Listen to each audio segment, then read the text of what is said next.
यानंतर बातमी नाशिकमधनं नोटाबंदीच्या निर्णयानंतर केवळ एजंट नाही तर सर्वसामान्य सुद्धा नोटा बदलीच्या प्रकरणामध्ये कसे गुंतलेले आहेत हे नाशिकमध्ये उघडकीस आलं।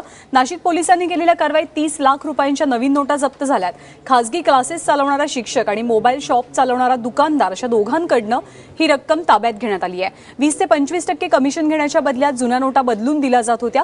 क्लास शिक्षकाकडनं 17 लाख तर मोबाईल विक्रेत्याकडनं 13 लाख रुपयांच्या नवीन नोटा जप्त झाल्यात।